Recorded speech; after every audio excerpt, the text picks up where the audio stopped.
Hello，今日大家好啊！我今日咧就想同大家總結3個啦，令大家會變醜嘅美容方法喎，究竟係錯嘅喎？咁究竟係乜嘢咧？咁第一個迷思就係咪個 mask 敷得越耐就越好咧？咁因為咧市面上啲 mask 啦，其實佢後面反開嚟睇啦，都係話建議你敷10至15分鐘嘅啫。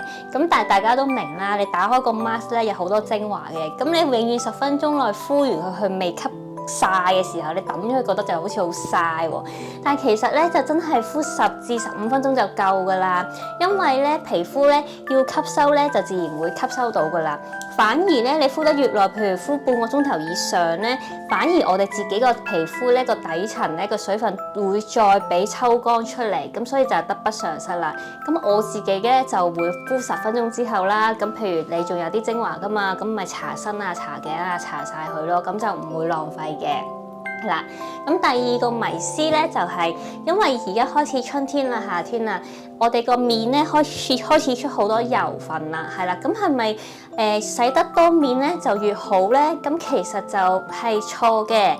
唔會嘅，咁點解你會出油咧？就係因為你個基底你嘅水油唔平衡啊嘛，即係大腦嘅sense 到你自己嗰個皮膚缺水啦，所以佢就會分泌啲油分去保護翻我哋自己嘅皮膚啦。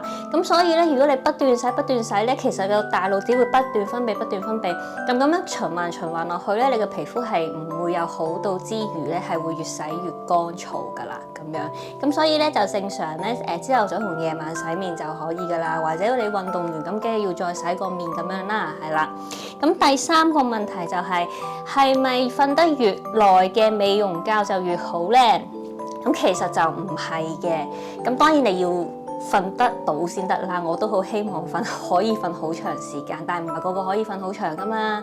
咁其實我哋中醫咧，其實係主張會係11點鐘入睡啦，咁就咁嗰個時候就順住嗰啲十二經脈啊、肝經啊咁樣行落去咧，就會養到身啊，就補到個美容覺啦。就唔係話哇，我通宵達旦，我第二朝凌晨先瞓到嗰日夜晚，咁就係會補到個美容覺，咁就唔係咁嘅意思啦。